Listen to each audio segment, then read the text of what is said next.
आज मई दिवस है। श्रम के महत्व को रेखांकित करने वाला और उसका सम्मान करने वाला दिवस, और आपने अपने जीवन का एक बहुमूल्य समय प्रदेश के विकास में के योगदान में लगाया है। तो मैं सबसे पहले आप सबको और प्रदेश के सभी उन श्रमिकों को, उन नागरिकों को, उन सभी कार्मिकों को जिनके श्रम से प्रदेश विकास के पथ पर अग्रसर हुआ है, लोक कल्याण के पथ पर आगे बढ़ा है, उन सबको मई दिवस की हृदय से बधाई देता हूं।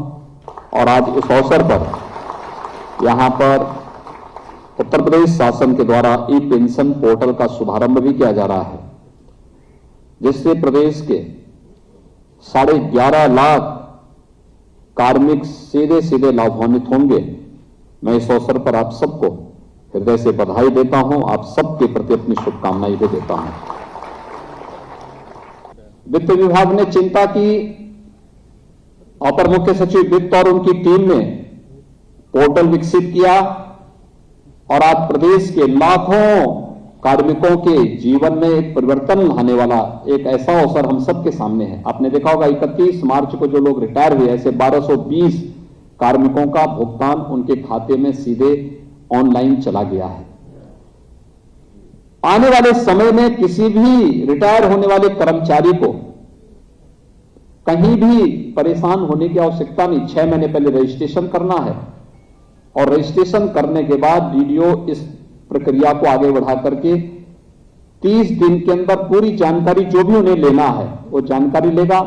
और जो जानकारी अगर वह अपने स्तर पर प्रयास नहीं कर रहा है और किसी व्यक्ति ने गलत जानकारी दी है और उसने उसको वेरीफाई नहीं किया है, नहीं कराया है, तो यह अपने आप ही वह उसके लिए स्वयं जिम्मेदार होगा।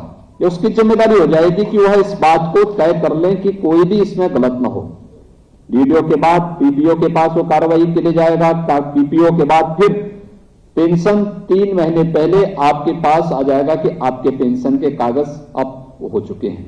नहीं तो होता क्या है, कोई कर्मचारी रिटायरमेंट के पास जाता है तो अंतिम 6 महीने तो वह रिटायरमेंट के पहले कागज, रिटायरमेंट के कागज बनाने में लगाता है।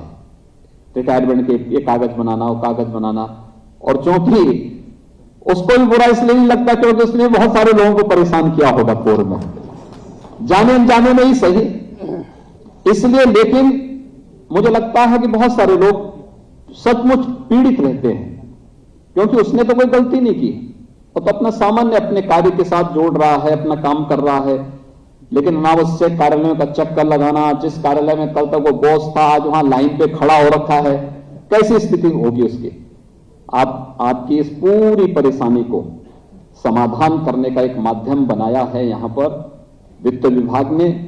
और अभी तो यह उत्तर प्रदेश शासन के कर्मचारियों के लिए व्यवस्था लागू की गई है, लेकिन साथ साथ अभी पुलिस विभाग को और अन्य जो विभाग इससे नहीं जुड़ पाए हैं वे विभाग भी इस प्रक्रिया के साथ अगर जुड़ेंगे तो आने वाले समय में लाखों लोग इस योजना का लाभ प्राप्त करेंगे और पेंशन के लिए किसी को भी भटकना नहीं पड़ेगा। मैं इसके लिए सबसे पहले आपको हृदय से बधाई देता हूं और अपनी शुभकामनाएं देता हूं।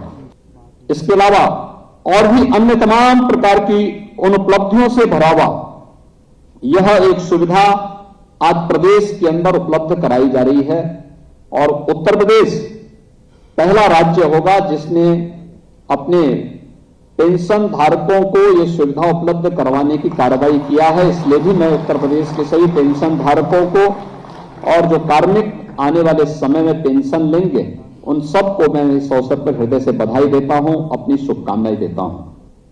हमारे जो पेंशन भोगी हैं ये लोग आने वाले समय में कैसे वो करेंगे। मुझे लगता है कि पेंशन आपने सरकार के साथ जो एग्रीमेंट किया है उस एग्रीमेंट के क्रम में ये पेंशन आपको प्राप्त हो रही है। जो आपने यहां पर कार्य किया है वो कंट्रीब्यूशन कर्मचारी का भी होता है, स्टेट का भी होता है, तो आपको मिल रहा है एक कर्मयोगी के रूप में जो योगदान आपने दिया है, तो आप पेंशन भोगी नहीं, पेंशन योगी के रूप में ही आपका सम्मान इस रूप में होना चाहिए, क्योंकि आपने जो योगदान दिया है उस योगदान के प्रति शासन और आपके स्वयं के कंट्रीब्यूशन का प्रतिफल आपको प्राप्त हो रहा है, और यह सचमुच उसी रूप में हमें आगे भी बढ़ाना चाहिए। क्योंकि आपने देखा होगा कि जो वित्त विभाग ने दिया है अंत में, योगक्षेम वया महम, यह भाव ही हमारा होना चाहिए। और यह कल्याणकारी भाव जब भी व्यक्ति के मन में होगा, समाज के मन में होगा, लोक के मन में होगा, तो उसका आगे का जीवन उतना ही सुखद और उतना ही प्रसन्नचित्त होगा। भारत की आश्रम की पद्धति ने जीवन को 4 भागों में विभाजित किया है।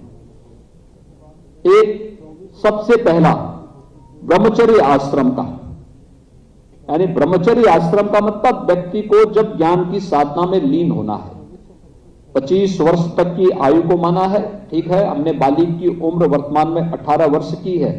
व्यक्ति 18 वर्ष के बाद, 20 वर्ष के बाद, 22 वर्ष के बाद सरकारी नौकरी में या निजी क्षेत्र की नौकरी में आ जाता है।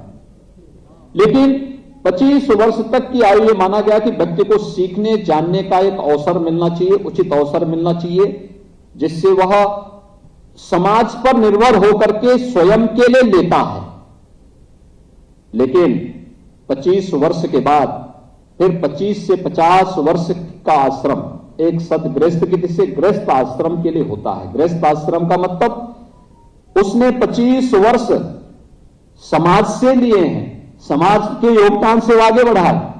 समाज का मतलब माता पिता का भी योगदान है, अभिभावक का भी योगदान है, तो भी वह समाज का योगदान कहीं ना कहीं उसमें प्रत्यक्ष अप्रत्यक्ष रूप से जुड़ती है। लेकिन अब 25 वर्ष, ये 25 वर्ष जो शेष आगे के हैं अभी, इन 25 वर्षों में उस व्यक्ति को अपने गृहस्थ आश्रम का मतलब उसने जो 25 वर्ष समाज से लिए थे, अब इन 25 वर्ष में वह अपने को पैरों पर खड़ा होने की आदत डाले, स्वावलंबन का जीवन स्वयं गुजर बसर करने की तैयारी करें, और इन 25 वर्षों के लिए अपनी आजीविका के लिए मेहनत करेगा, परिश्रम करेगा, मेहनत करेगा। 25 वर्ष वानप्रस्थ के, वानप्रस्थ का मतलब आधा जो कुछ बच गया है गृहस्थ आश्रम का, उसको पूरा करने के साथ साथ समाज के लिए भी कंट्रीब्यूशन के लिए अपनी तैयारी करना।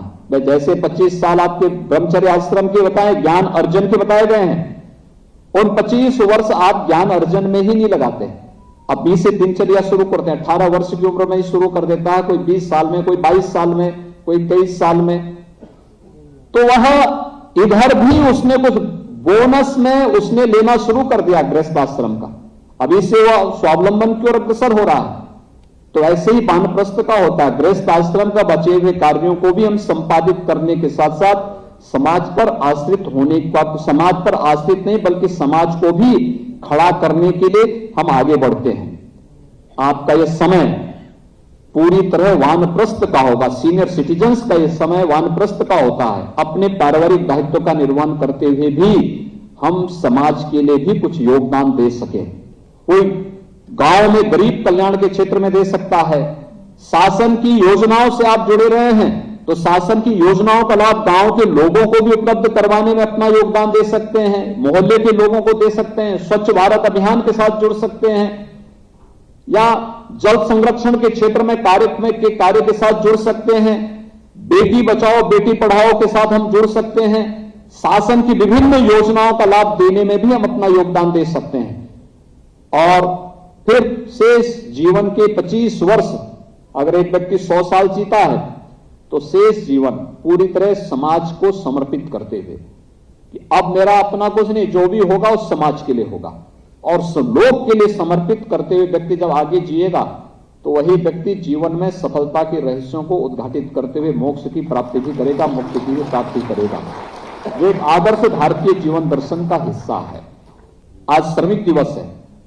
हमने हर एक श्रमिक को, वह प्रवासी हो या निवासी हो, हर एक श्रमिक को 2 लाख रुपए की सामाजिक सुरक्षा की गारंटी उत्तर प्रदेश सरकार ने उपलब्ध करवाई है।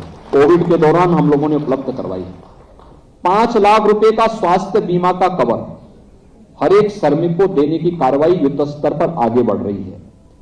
और साथ साथ जितने भी पीओसी बोर्ड से जुड़े हुए श्रमिक हैं जिन्होंने अपना रजिस्ट्रेशन करा रखा है, उन सभी श्रमिकों के बच्चों के लिए हम लोगों ने एक व्यवस्था की, क्योंकि वो श्रमिक आज लखनऊ में है, 2 महीने के बाद फिर वह जाकर के बरेली या कानपुर में जाके काम करता, जहां उसको काम मिलता वहां भटकता है, परिवार को साथ में लेके जाता, बच्चे नहीं पढ़ पाते।